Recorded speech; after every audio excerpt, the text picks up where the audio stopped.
deles aqui em nome de Jesus. Amém? Êxodo 25, versículo 40, depois a gente lê o 26, 30 e o 40, 16. Vamos ler 3 versículos, falando basicamente a mesma coisa, mas apenas para facilitar a compreensão. Atenta, pois, que o faças conforme ao seu modelo que te foi mostrado no monte. Êxodo 26, 30. E então levantarás o tabernáculo conforme o modelo que te foi mostrado no monte. Por fim, Êxodo 40, versículo 16. Êxodo 40, 16. E Moisés fez conforme a tudo que o Senhor lhe ordenou, assim o fez. Feche os seus olhos, sem mesmo sentado, em pé, como você preferir. Espírito Santo, nós já temos sentido tua presença aqui no meio dos louvores. Permanece em nosso meio, Pai, e faz um pouco mais. Nós sentimos, ó Deus, a tua brisa já pairando sobre essa casa. E que a Assunção não se retire de sobre nós, Pai. Nós queremos ser cheios de Ti e receber da Tua glória hoje. Envolva-nos com o manto da Tua graça. Que o Teu Espírito nos abrace. Que o Teu Espírito nos envolva, Jesus. Que a Tua palavra nos toque, nos molde à Tua maneira nessa noite. Em nome de Jesus. Amém e amém. Aleluia. Nós temos 3 textos, ambos que narram a construção do tabernáculo, ainda que não necessariamente vou falar do tabernáculo hoje. Aleluia. Mas eu li esses textos apenas para dar uma ênfase ao tema que nos propomos a falar nessa noite. Quando falamos sobre medidas exatas, sobre estar numa medida exata daquilo que Deus nos ordenou. Se pegarmos o processo de Deus, Ele inicia o Gênesis criando. Então, no Êxodo, Ele vem e estabelece as suas leis, as suas ordens, Ele ordena, então Ele cria, Ele liberta, aí Ele vem nos Levíticos, Ele estabelece as leis, Ele chega no Números, Ele derrama a sua glória. No Deuteronômio, Deus repete tudo de novo. Então a gente observa que há um processo. A glória de Deus ela não vem sobre Israel antes que o tabernáculo estivesse pronto. Ele está ali guiando, está ali gerando salvação, gerando libertação. Mas a glória permanente, ela começa a habitar a partir do tabernáculo. E quando Deus mostra a Moisés o tabernáculo, a partir do capítulo 25 que nós lemos, Deus começa a dar ordens dizendo: olha, atenta para o modelo que eu te mostrei. Atenta para a medida que eu te dei. E agora Deus vai dar a Moisés medidas exatas de centímetros, de metros, de côvados, como eles costumavam medir, que era a medida do antebraço. E ele começa a mostrar essas medidas e dizendo: olha, eu quero tantos côvados, eu quero tantos metros, eu quero tantos estádios, eu quero de tal cor, eu quero de tal tecido, eu quero de tal madeira. E Deus vai dando medidas exatas a Moisés. E agora você tem uma sequência que vai desde Êxodo, no capítulo 25, e isso vai percorrer até lá por volta de Números, no capítulo 11, capítulo 12.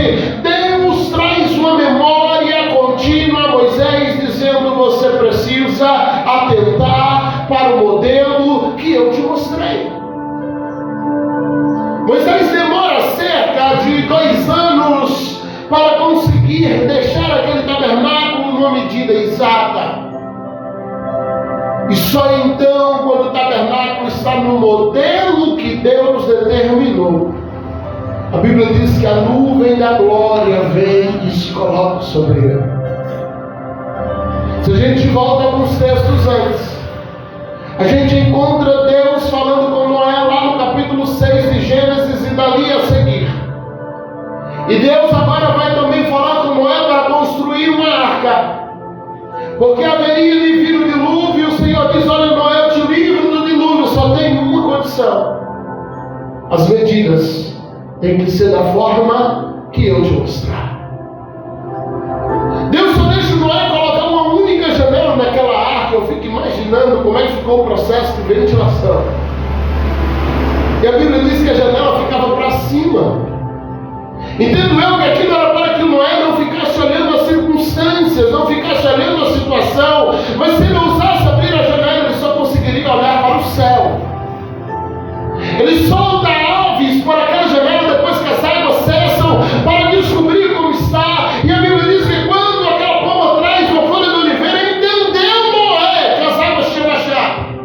Por que Noé entendeu? Porque ele não tinha como olhar do lado de fora.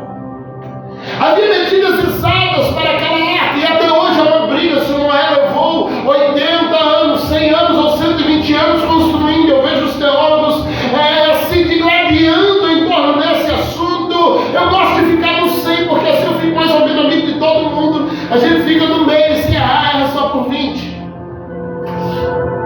Mas a verdade é que Deus nunca deu prazo para Noé construir aquela arca. Deus deu medidas. Deus nunca deu prazo para Moisés construir o tabernáculo, ele deu medidas. Deus nunca disse para Noé: olha, você tem 5 anos ou 10 anos para construir. Pelo contrário, Noé leva cerca de um século para fazer. Mas Deus só traz o dilúvio quando a arca alcança todas as medidas. Deus nunca disse a Moisés: olha, você tem um prazo de 6 meses para me entregar o tabernáculo. Não tem um texto estabelecendo o prazo para Moisés. Olha, você tem alguns meses, você tem alguns anos, você tem alguns dias. Deus nunca deu um prazo para ele, mas Deus deu modelo, Deus deu medida. E Deus disse: se você quer me agradar, se você quer desfrutar da minha glória, faz conforme a medida. E assim como o dilúvio só vem quando a arca fica pronta, no modelo de Deus, na medida de Deus, a glória de Deus sobre o povo de Israel só vem quando a arca, quando o tabernáculo fica pronto, no modelo de Deus, na medida de Deus. Se a gente avança para Efésios, no capítulo 4, versículos 11 ao 16, mas precisamente Efésios 4, versículo 13, agora Paulo escrevendo a respeito da igreja, ele fala de uma expectativa de Deus a respeito da igreja. Ele fala de qual é a expectativa de Deus a respeito do seu povo. E ele vai dizer: até que todos cheguemos à unidade da fé e ao conhecimento do Filho de Deus e ao homem perfeito. Agora olha essa última parte: à medida da estatura completa de Cristo. Qual é a expectativa de Deus? Aqui está falando de uma igreja completa, de uma igreja plena, de uma igreja madura, de uma igreja que vive o sobrenatural. Efésios 4, do 11 a 16, fala de uma igreja que cresce, se edifica e se cuida. E Paulo está dizendo qual é o segredo para a igreja viver tudo isso: é todos alcançarem a medida e a estatura completa de Cristo. Jesus não nos trouxe um prazo, ele nos trouxe um modelo. Ele é o varão perfeito. É por isso que Paulo vai escrever: serem meus imitadores, porque eu imito Cristo. Porque Jesus é o modelo, Jesus é a medida, Jesus é aquilo que nós precisamos saber. Então, antes de tomar qualquer decisão, qualquer atitude, eu preciso me perguntar o que Jesus faria no meu lugar, porque Ele é o modelo. Quando o assunto é sermos igrejas, e especialmente no âmbito ministerial, a gente tende a se preocupar mais com o prazo do que com a medida. A gente tende a tentar entregar um resultado rápido que às vezes não está na medida que Deus pediu. A gente se preocupa em às vezes entregar algo que todo mundo goste, mas que está fora da medida. Se você volta para Saul, Saul. Mas o pecado que fez o Samuel declarar verbalmente e publicamente que Deus havia tirado o reino do Saul, porque Saul oferece um sacrifício para Deus. Ele vai lá contra os reis amalequitas guerreados, manda destruir tudo, ele traz ovelhas para sacrificar a Deus. E vendo que Samuel demorava, ele oferece um sacrifício a Deus. E quando Samuel chega, ele diz: dura coisa você fez, coisa horrenda você fez. Ele diz: mas eu estava sacrificando. E o Samuel diz: mas você não fez conforme o modelo, você não fez conforme a medida, não cabia a você sacrificar. Porque às vezes nós estamos tentando dar algo a Deus do nosso jeito e o Senhor está esperando uma medida. Às vezes nós estamos tentando agradar a Deus com as nossas coisas fantásticas, com os nossos talentos, com os nossos dons, e a gente diz: Senhor, eu te agrado porque eu tenho pregado em muitos lugares, eu prego muito bem. Senhor, eu te agrado porque eu tenho cantado em muitos lugares e eu canto muito bem. Senhor, eu te agrado porque eu toco e eu toco bem. Eu te agrado porque eu faço algo e eu faço bem. Mas às vezes o que estamos fazendo não está na medida, no modelo daquilo que o Senhor nos ordenou que fosse feito. Deixa eu te dizer algo: os seus talentos não impressionam Deus. Os nossos agudos não impressionam Ele. A nossa eloquência não impressiona Deus.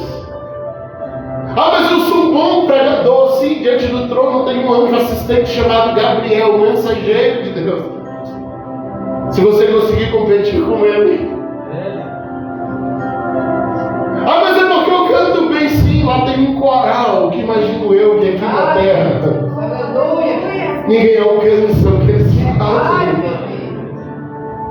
Então, se eu não impressiono Deus com o meu talento, eu preciso agradá-lo andando naquilo que Ele me ordenou que eu fizesse, andando naquilo que Ele me deu como visão, porque a medida é mais importante do que o prazo.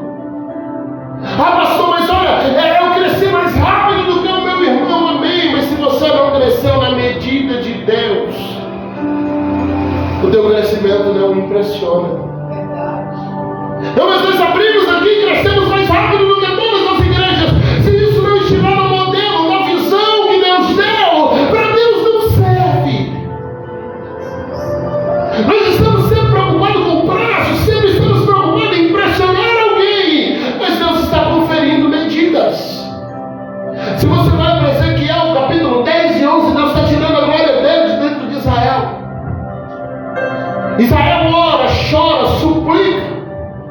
Eles recebem a carta de Jeremias 29, então ireis, me buscareis e me achareis, quando me buscarem de todo o vosso coração. E eles se jogam em oração na Babilônia para tentar alcançar Deus de novo. Ezequiel 40, Ezequiel 41, nesses dois capítulos você encontra uma visão profética, em que Ezequiel profeticamente vê Deus medindo um templo, que na verdade é o coração de Israel. E você vai ver lá, e o Senhor desceu com um cordão de medir, e ele media quantos centímetros de altar, na largura, na altura, na profundidade. Ele media as paredes, ele media os assentos, ele media os instrumentos, ele media tudo. São dois capítulos em que Deus mede coisa por coisa.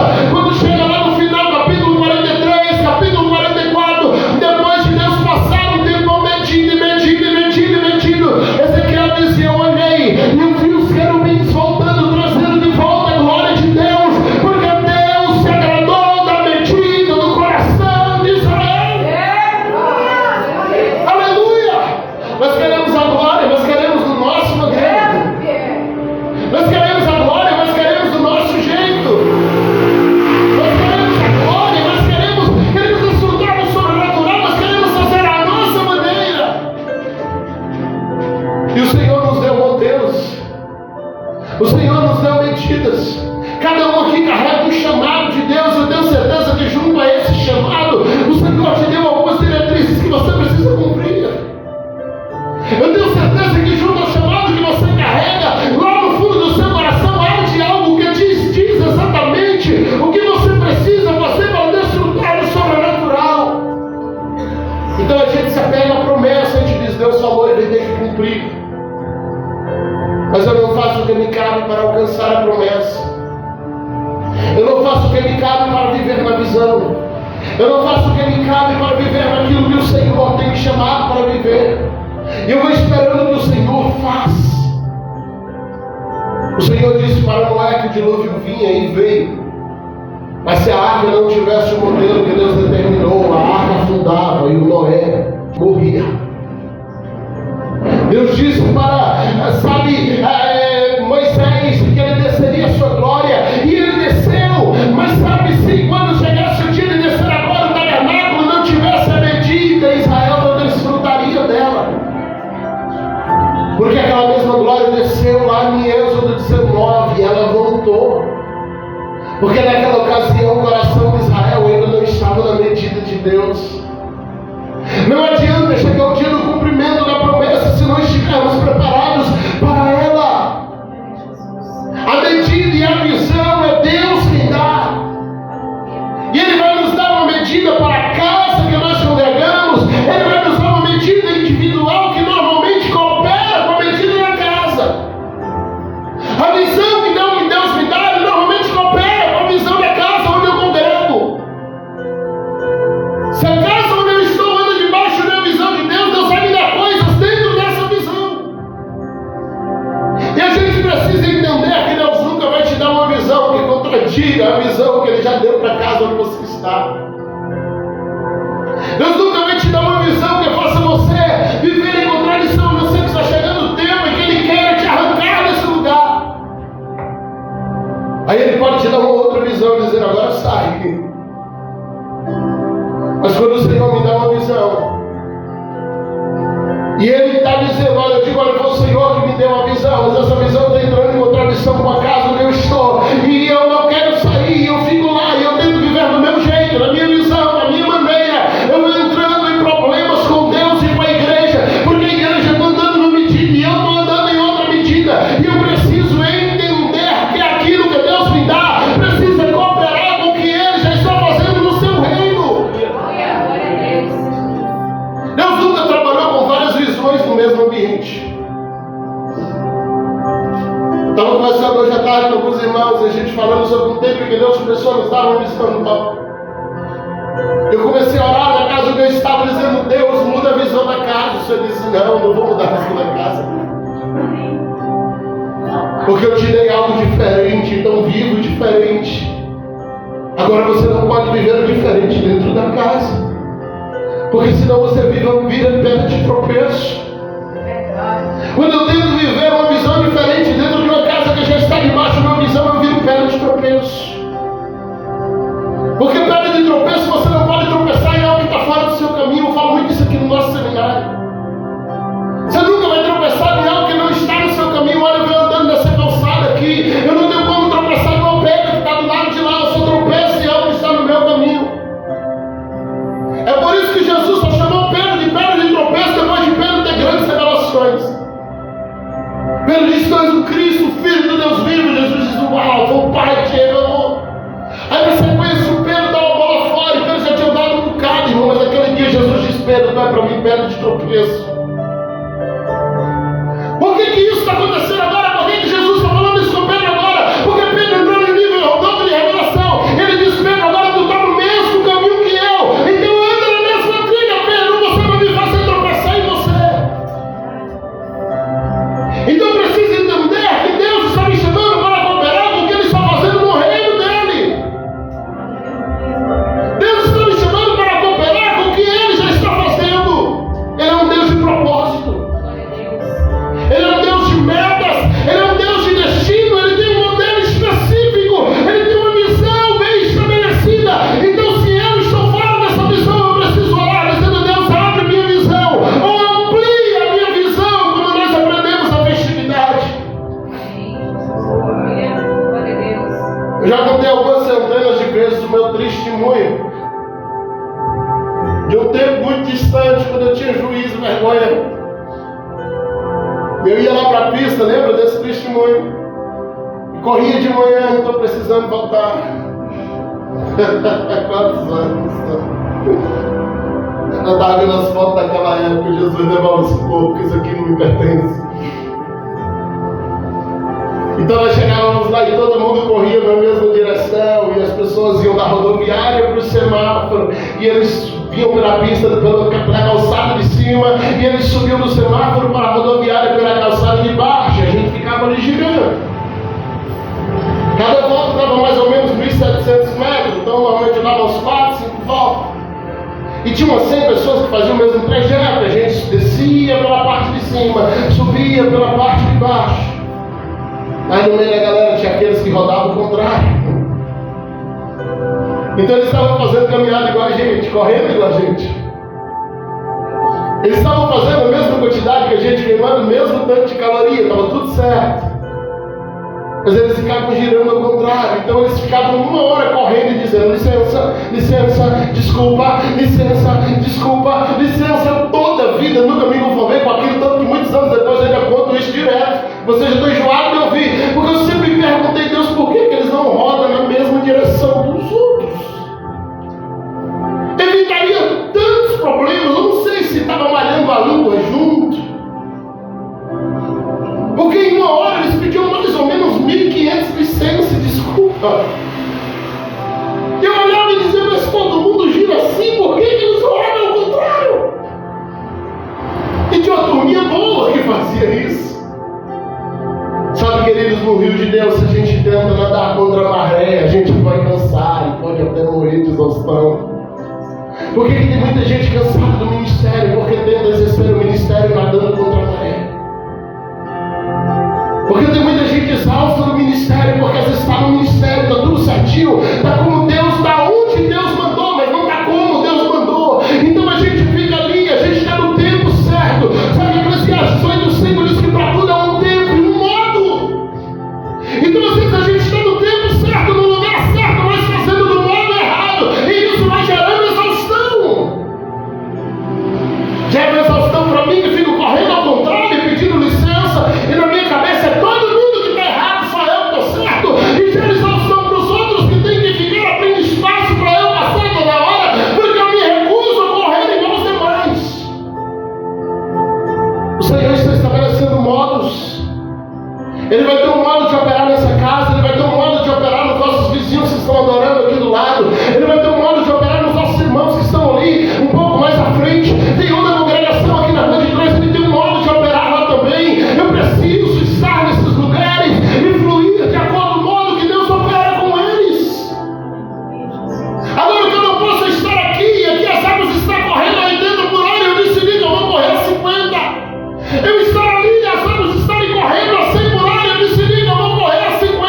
Meu pastor, eu vou estar aqui, mas eu vou correr do meu modo, eu vou correr da minha maneira. O Senhor está dizendo: atenta e faça tudo conforme o modelo que eu estabeleci.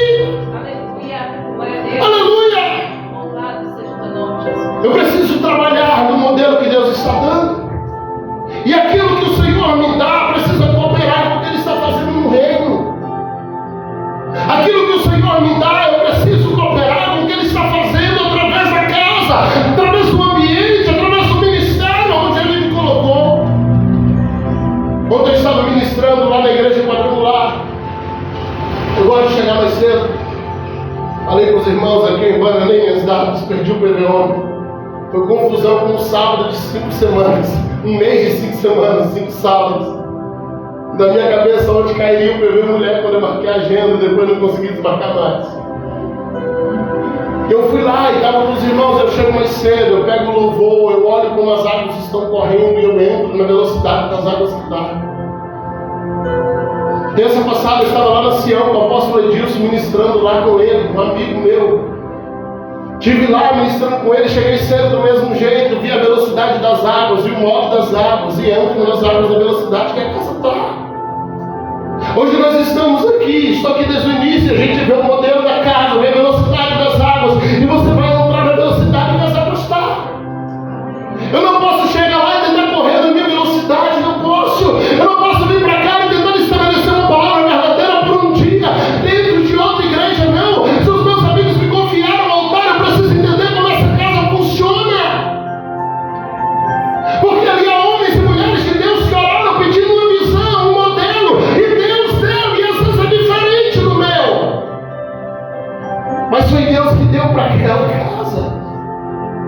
Alguém já diria: olha, pastor, o que você acha de tantas igrejas? O mais ignorante responde logo: é melhor igreja do que bar. E não está errado. Mas a verdade é que essa multiplicidade de igrejas, ela revela também a multiforme graça de Deus, porque a Bíblia diz que é uma variedade de operações, mas o Espírito é o mesmo. Precisa de muitos lugares, operando de modos diferentes, para que pessoas diferentes possam se achegar na presença de Deus em um lugar onde elas se sentem confortáveis. Porque o Deus é o mesmo, mas as pessoas são diferentes. Então tem um mais agitado, mais sanguíneo, mais colérico, que ele gosta de estar no ambiente que é mais pipocado, e Deus prepara um lugarzinho assim para ele, e diz: olha, opera desse jeito, agitado, que eu vou mandar os agoniados tudo para cá. Mas é Deus traumático, né?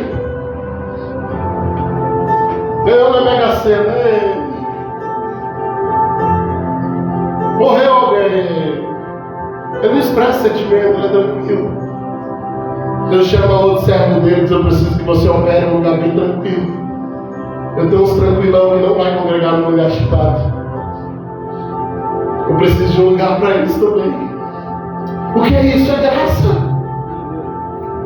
Se todos os pastores entendessem isso, não haveria guerra entre igrejas. Porque nós entenderíamos que não há igreja certa ou errada, ainda que alguns trabalham completamente fora da palavra, e aí é outro quesito. Eu estou falando apenas de formas de operação. Eu vou entrar no mérito doutrinário. Mas entenderíamos que não há certo ou errado no modo de operar, apenas lugares diferentes, onde a graça de Deus está alcançando pessoas diferentes. E onde está meu erro, pastor? Quando eu vou para um lugar quietinho e eu quero ser agitado. Quando eu vou para agitado, eu quero ser quietinho. Porque eu começo a correr ao contrário, eu estou no mesmo lugar, no mesmo horário, queimando a mesma quantidade de caloria, mas eu estou ali sendo pedra de tropeço. Porque eu estou num ambiente onde eu me recuso a nadar na velocidade das águas. Então nós precisamos, como foi falado numa festividade aqui em abril, ampliar a nossa visão. E o pastor Ezequiel, de forma cirúrgica, nos disse que ampliar a visão não é pedir uma nova visão, mas é dar um zoom na visão que tem, a fim de que eu possa ver todos os detalhes e fluir em todos os detalhes da visão que Deus já deu. Porque às vezes a visão já foi dada, mas eu não estou dando um zoom para ver os detalhes dela. Eu estou olhando de longe, eu estou olhando de fora. E aí nós precisamos pegar uma lupa celestial, sabe, consagrada pela palavra, e fica tranquilo que eu não vou vender uma lupa santa para você. Você vai ter que comprar uma visão de Deus, o colírio santo que Jesus ofereceu para a igreja de Laodiceia, e você vai olhar para a visão mais de perto, com mais detalhes, para entender o que Deus está falando, entender o que Deus está pedindo, entender como Deus está falando e fluir na visão que Deus já te deu.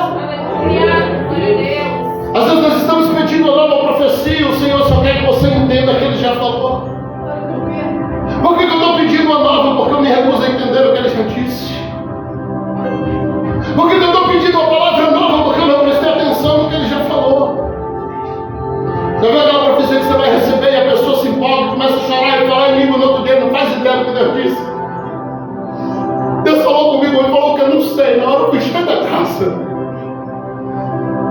Quando Deus fala, a gente para e ouve, a gente escuta, a gente entende.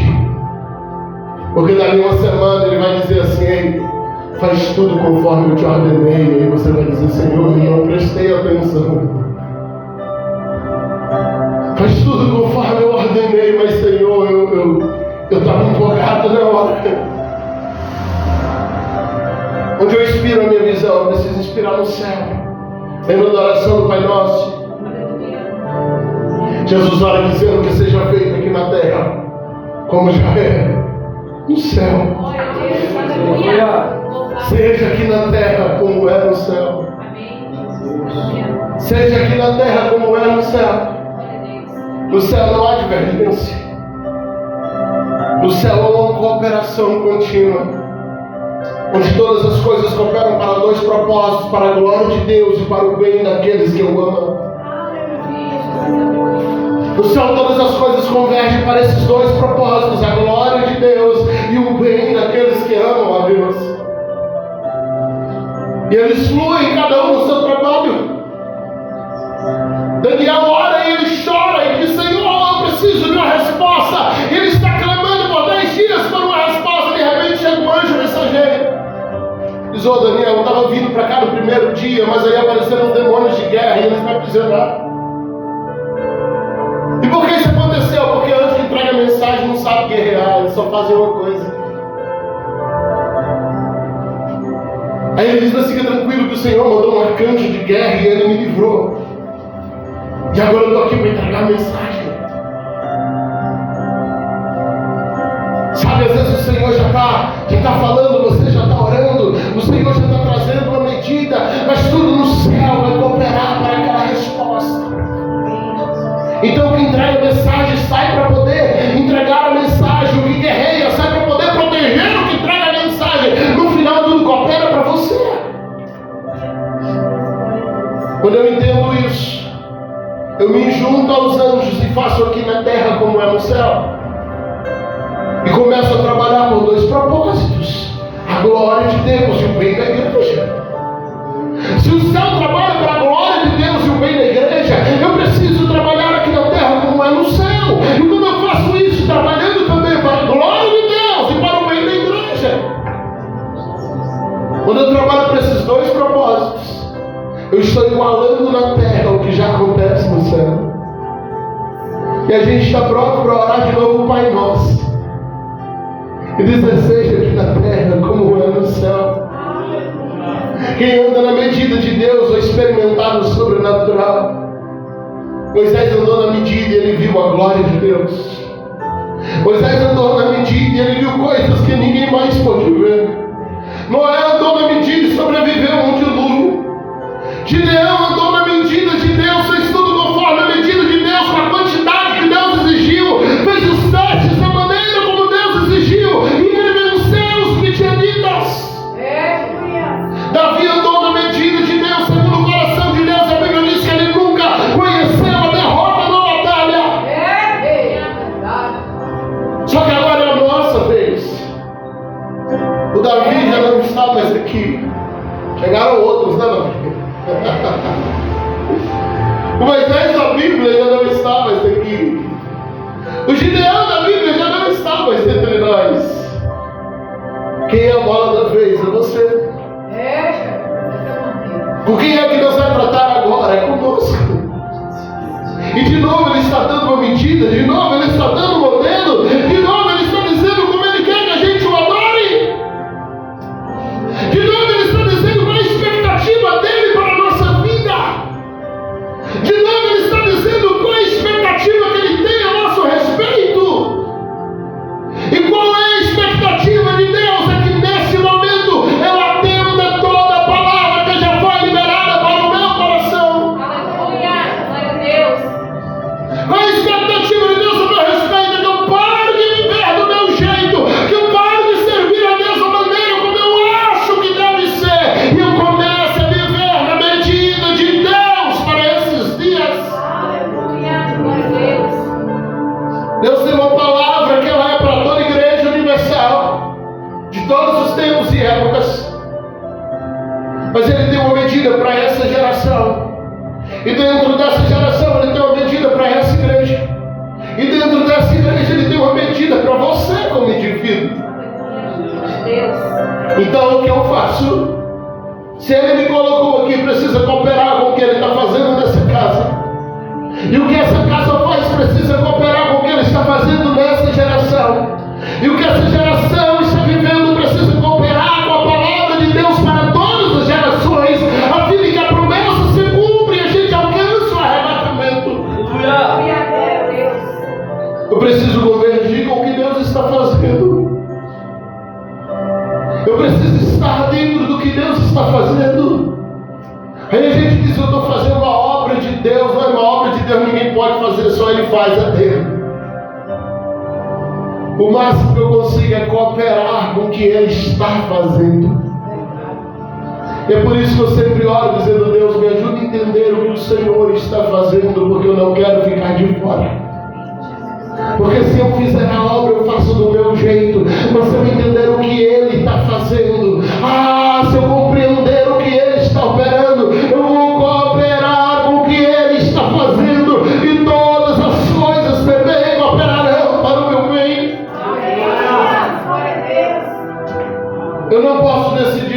própria medida. Deus já decidiu isso. O salmista diz que antes que eu fosse gerado no ventre da minha mãe, todos os meus dias foi escrito em seu livro. Isso é muito forte. Jeremias capítulo 1, o Senhor diz a Jeremias: olha, enquanto você estava sendo formado, eu já te escolhi como profeta, já te dei as ações como profeta. Então, qual deve ser a minha oração nesses dias, pastor? Deus, o que o Senhor escreveu sobre mim? Eu quero cumprir o propósito. Quando eu vou para o livro de Atos, no discurso do Estevão, veja ele discussando, dizendo: Davi cumpriu os seus dias e fez tudo conforme estava escrito para ele. Uau! Ele fez tudo conforme Deus tinha expectativa nele. Davi terminou os seus dias e Deus fecha o livro e diz: uau, ele cumpriu tudo que eu determinei para ele. Só que o Davi entendeu disso melhor do que todo mundo, que ele é o que mais fala disso na Bíblia, e que Deus já havia escrito seus dias antes do seu nascimento. Então, assim como Davi, eu preciso orar dizendo: Deus, me faça entender o que o Senhor escreveu para mim. Eu preciso levantar de manhã e dizer: Deus, o que o Senhor vai fazer hoje? Eu estou a fim de trabalhar contigo. Tem muita gente trabalhando para Deus, e quando você trabalha para Deus, você exige salário. Ele não quer funcionários, ele quer companheiros. Ele diz: eu te chamei de amigo, não de servo. Ele não quer que você trabalhe para ele, ele quer que você trabalhe com ele. Quando eu trabalho com ele, eu ajudo no que ele está fazendo. Ele diz: eu vou salvar esse bairro, está certo, Senhor, eu vou dar uma força, vou começar a evangelizar. Ele diz: eu vou libertar aquela pessoa, se está certo, Senhor, eu vou lá orar também.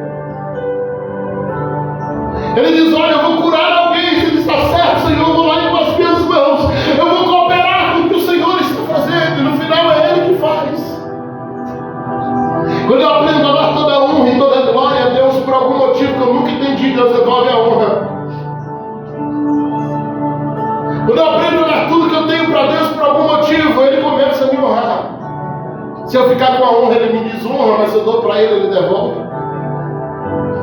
Sabe o que é mais interessante sobre o chamado? Eu já vou finalizar. Deus não consulta teus sentimentos antes de tomar uma decisão sobre a tua vida. Porque nossos sentimentos são voláteis. Nossos sentimentos são mutáveis. Deus nunca vai perguntar como você está hoje para poder te usar. Deus não consulta teus sentimentos antes de determinar teu futuro. Porque Ele não trabalha a partir do que eu sinto, Ele trabalha a partir do que Ele me fez para ser. Ele não trabalha a partir do que eu estou sentindo, Ele trabalha a partir do que Ele me projetou. Deus conhece teus pensamentos e é por amor a você que Ele está ignorando tudo que você planeja. E Ele está te dizendo: os meus pensamentos são maiores dos teus. E os meus planos são maiores dos teus. Então você chega diante dele, apresenta um projeto feito, ele diz: ok. Agora joga fora, dá uma olhadinha no que eu fiz. Você chega para ele, apresenta tudo que você decidiu, ele diz: ok. Gostei de tua decisão, agora por favor tira da mesa, porque eu quero te mostrar o que eu decidi. Porque os pensamentos dele sempre vai ser maior do que os meus. Sabe, querido, se Deus fosse se aconselhar comigo para me usar, eu ainda estaria preso a um sistema antigo. Eu nunca orei para Deus me libertar, eu orava para Ele tornar a cela confortável. Porque é isso que todo mundo faz. Ninguém ora para ser liberto, porque dificilmente você entende que precisa de libertação. A gente vai orando para Deus tornar um ambiente opressor confortável. E a gente diz: Deus, me dá conforto no meio da prova. Deus, faz com que meus dias sejam bons. Deus, faz com que as coisas fiquem boas. Só que Deus, Ele não vai atender o que eu estou pedindo, se o que eu estou pedindo não é o que Ele planejou. E que bom que Ele ignorou a maioria dos meus pedidos. E no final, enquanto eu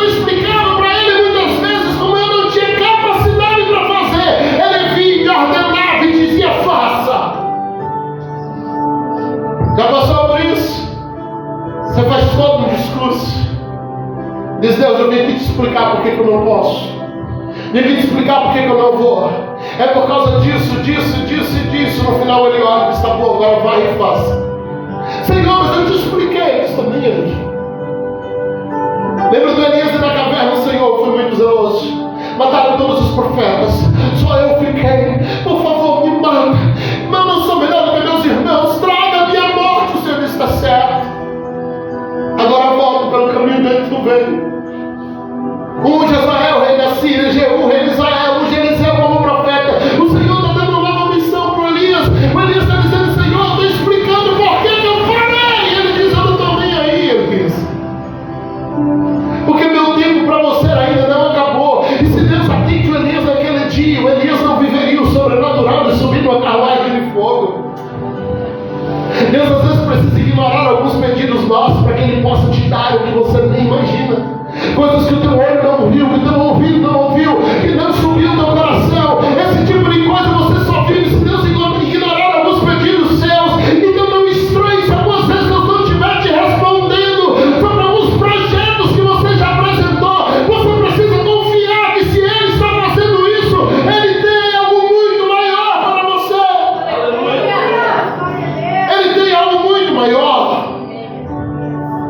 Então toda vez que você apresentar para Ele um projeto de parada, Ele vai te apresentar um projeto de caminhada.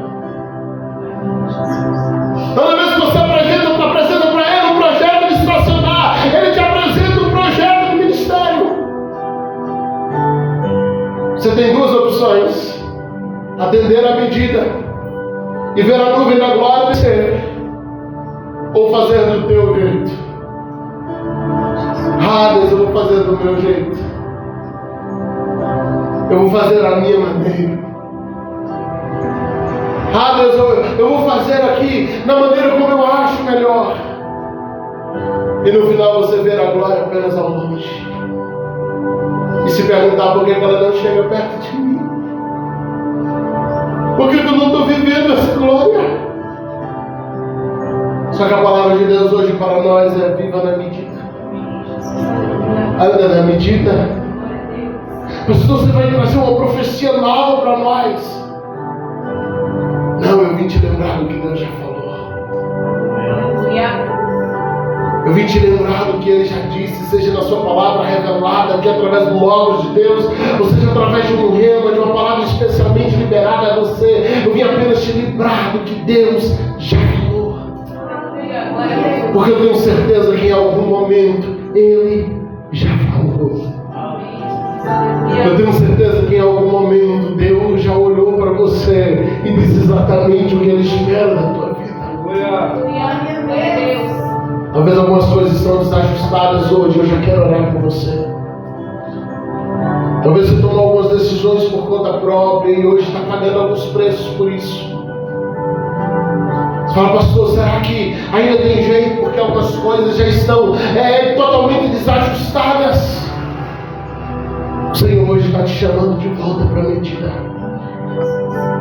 Está te chamando de volta para o modelo. Está te chamando de volta para aquilo que Ele já te ordenou. E qual o resultado disso? Ele está te chamando de volta para viver o sobrenatural. Ele está te chamando de volta para experimentar aquilo que só Ele pode fazer por você. Eu quero orar pela sua vida. Se você puder ficar de pé.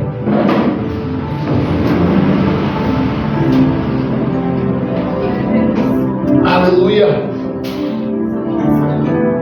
Eu não sei se você se afastou ou quanto se afastou da medida de Deus. Eu não falo de desviar, afastar da igreja. Não é isso. O irmão do filho pródigo nunca saiu de casa, mas nunca entendeu o que o pai estava fazendo. Ele achava que trabalhava com o pai e o pai estava trabalhando para ele. Porque quando o pai deu a parte de um, estava automaticamente dando a parte do outro, mas ele nunca entendeu isso. Então o pai tem que lembrar ele e dizer: filho, você não trabalha para mim, tudo que eu tenho é teu. Eu dividi a fazenda em dois, você é o segundo filho. Sou eu que estou multiplicando o que você tem. Talvez você está com o irmão do filho pródigo que Só se afastou do propósito, só se afastou do entendimento. Talvez você está ativo ministerialmente, mas no teu coração você está afastado do projeto de Deus para a tua vida, que você sabe que é, que você sabe que tem. O Senhor hoje te convida a fazer de novo uma aliança com Ele, a fazer de novo algo que seja só você e Deus. Não estou te chamando para vir aqui na frente, não, longe disso, não é isso. Mas aí no seu lugar, reconheça o teu chamado. Começa a dizer: Deus, me traz de volta ao propósito original. Quando Abacuque ora no capítulo 3, dizendo: aviva, Senhor, a tua obra, avivamento ali nos traz de volta ao estado original. Nos traz de volta para onde a gente nunca deveria ter saído. Nos traz de volta, Deus, para a originalidade do Evangelho. Nos traz de volta a essência. Olha agora como Jeremias no capítulo 5, versículo